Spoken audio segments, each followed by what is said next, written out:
तो hello guys, स्वागत है आप सभी का हमारे इस यूट्यूब चैनल विषय क्लासेस में। तो आज के इस वीडियो में जो हम हैं आपको संस्कृत के कुछ महत्वपूर्ण ऑब्जेक्टिव और सब्जेक्टिव दोनों क्वेश्चन इसमें बताने वाले हैं, ठीक है।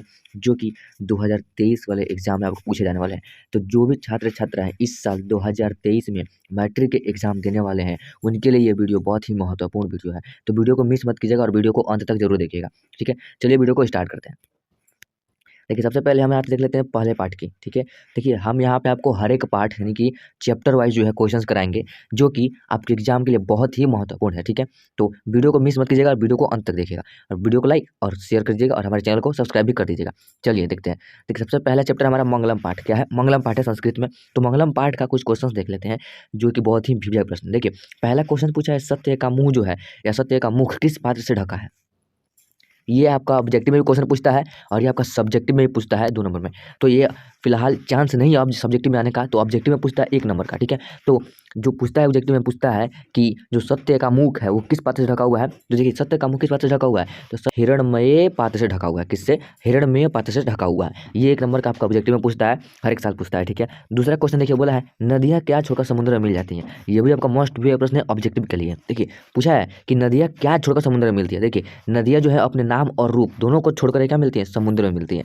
तो आपके एग्जाम में अगर ऑब्जेक्टिव पूछता है कि सत्य का मुख किस पात्र से ढका हुआ है तथा नदियाँ क्या छोड़कर समुद्र में मिलती हैं, तो ये 2 जो नंबर आपसे छूटना नहीं चाहिए, ठीक है। आपको इस बात का याद रखना है। चलिए अगला प्रश्न देखते हैं क्या बोला है। अगला प्रश्न पूछ सकता है आपके एग्जाम में कि मंगलम पाठ के आधार पर सत्य की महत्ता का प्रकाश डालें। ये मस्ट बी प्रश्न है सब्जेक्टिव के लिए, क्योंकि ये बहुत सारे प्रश्न आ चुके हैं एग्जाम में, बहुत बार आ चुके हैं, ठीक है। तो इस बार भी संभावना बनती है आने की। देखिए, मंगलम पाठ के आधार पर क्या करना है, सत्य की महत्ता पर प्रकाश डालना है। देखिए, मंगलम पाठ में महर्षि वेद व्यास से सत्य की महत्ता का वर्णन करते हुए कहते हैं कि हमेशा सत्य की जीत होती है, असत्य की नहीं होती है। सत्य की जीत होती है, असत्य की नहीं होती है। कौन कहते हैं? महर्षि वेदव्यास कहते हैं। तो सत्य से ही देवलोक का रास्ता प्रशस्त होता है। ऋषिगण देवलोक को प्राप्त करने के लिए सत्य का ही मार्ग क्या करते हैं, अपनाते हैं या चुनते हैं, ठीक है। तो अगर पूछे एग्जाम में कि मंगलम पाठ के आधार पर सत्य की महत्ता पर प्रकाश डालें, तो आप लिख सकते हैं आराम से। तो इसको आपको याद कर लेना है। अगला प्रश्न देखते हैं क्या बोला है। अगला प्रश्न बोला है मंगलम पाठ के आधार पर आत्मा की विशेषताएं बतलाएं। ये भी मोस्ट भी प्रश्न है, इसको भी आपको याद रखना है। ये जो प्रश्न आते हैं सब्जेक्टिव, ये आपके एग्जाम में कितना आते हैं, 2 नंबर के आते हैं। यहाँ देखिए, यहाँ पे आपको नोट में दिया हुआ है। देखिए, यहाँ पे आपको नोट में दिया हुआ है कि यह नोट्स विशाल सर के द्वारा तैयार की गई है। इसमें संस्कृत बुक के 2 अंकीय प्रश्न उत्तर है। आपके बोर्ड परीक्षा में कुल 16 प्रश्न ही आते हैं, जिनमें से आपको 8 प्रश्नों के उत्तर देने होते हैं, ठीक है।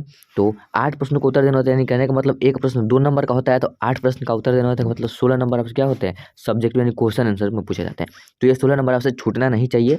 देखिए, प्रश्न क्या बोला है, प्रश्न बोला है मंगलम पाठ के आधार पर आत्मा की विशेषता बताना है। देखिए, मंगलम पाठ में संकलित कठोपनिषद में मंत्र में महर्षि वेदव्यास जी का कहना है कि प्राणियों के हृदय रूपी गुफा में क्या है, आत्मा बंद रहती है।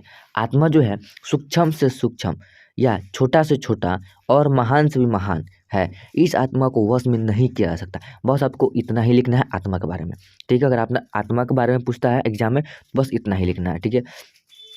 अगला प्रश्न देखते हैं क्या बोला है। अगला में बोला है कि आत्मा का स्वरूप क्या है। आत्मा का स्वरूप क्या है, पठित पाठ के आधार पर स्पष्ट करना है। देखिए, कठोर उपनिषद में आत्मा के स्वरूप का बड़ा ही अच्छा विश्लेषण किया गया है। देखिए, आत्मा मनुष्य की हृदय रूपी गुफा में अवस्थित है। यह अणु से भी अणु और सूक्ष्म से भी सूक्ष्म क्या है, महान से भी महान है। इसका रहस्य समझने वाला सत्य की खोज कर सकता है, ठीक है। इसमें आपको यहाँ तक लिख देना है। अगला प्रश्न देखते हैं क्या बोला। अगला प्रश्न बोला महान लोग संसार रूपी सागर को कैसे पार करते हैं। ये भी आपका मोस्ट विवेक प्रश्न है सब्जेक्टिव के लिए। जो महान लोग होते हैं वो संसार रूपी सागर को कैसे पार करते हैं।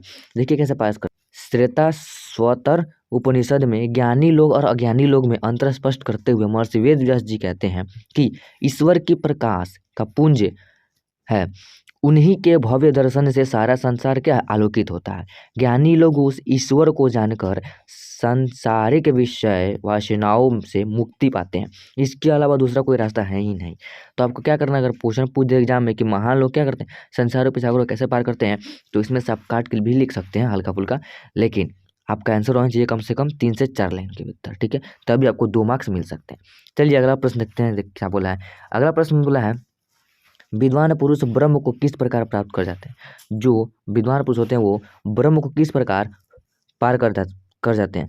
देखिए, मुंडकोपनिषद में महर्षि वेदव्यास जी का कहना है कि जिस प्रकार बहती हुई नदियां जो हैं अपने नाम और रूप अर्थात व्यक्तित्व को त्याग कर समुद्र में मिल जाती हैं, उसी प्रकार महान पुरुष जो हैं वो अपने नाम और रूप अर्थात अपने व्यक्तित्व को त्याग कर कहाँ मिल जाते हैं, ब्रह्म रूप में या ईश्वर को प्राप्त कर जाते हैं। तो अगर क्वेश्चन पूछे कि विद्वान पुरुष ब्रह्म को किस प्रकार प्राप्त करते हैं, तो ये भी आप लिख सकते हैं, बहुत ही आसान तरीका है लिखने का। अगला प्रश्न बोला है कि देखिए उपनिषद को आध्यात्मिक ग्रंथ क्यों कहता है, ये भी आपका मोस्ट प्रिवियस प्रश्न है एग्जाम में पूछे जाने के लिए। देखिए क्या पूछा, उपनिषद को आध्यात्मिक ग्रंथ क्यों कहता है। देखिए उपनिषद को आध्यात्मिक ग्रंथ इसलिए कहा जाता है क्योंकि यह आत्मा और परमात्मा के संबंध के बारे में क्या करता है, व्याख्या करता है, ये बतलाता है। तो परमात्मा संपूर्ण संसार में शांति स्थापित करते हैं, तभी तपस्वियों का परम लक्ष्य क्या होता है, परमात्मा को प्राप्त करना होता है। तो ये भी आपको याद कर लेना है। अगला प्रश्न बोला है नदी और विद्वान में क्या समानता है। देखिए पूछा है नदी और विद्वान में क्या अंतर या क्या समानता है, तो क्या समानताएं हैं देख लेते हैं। देखिए यहाँ पे आपको आंसर दिया हुआ है कि जिस प्रकार बहती हुई नदियाँ अपने नाम और रूप को त्याग कर समुद्र में मिल जाती है ना, उसी प्रकार विद्वान भी अपने नाम और रूप के प्रवाह किए बिना ईश्वर में मिल जाते हैं। तो यही क्या है हमारा, यही है हमारा। देखिए क्वेश्चन पूछा है नदी और विद्वान में क्या समानता है, तो यही जो है हमारा नदी और विद्वान में समानता है यानी अंतर है। ठीक है, तो ये हमारा था। देखिए पाठ 1 संस्कृत का पाठ 1 मंगलम पाठ का कुछ ऑब्जेक्टिव बताए, तो 2 ऑब्जेक्टिव बता दिए हैं और कुछ सब्जेक्टिव भी बताए हैं, जिसमें आपको क्या करना है, विशेषकर ध्यान देना है। तो अगर वीडियो पसंद है आपको तो वीडियो को लाइक और शेयर कीजिएगा और हमारे चैनल को सब्सक्राइब कीजिए। फिर मिलते हैं हम आपको अगले वीडियो में, तब तक के लिए धन्यवाद।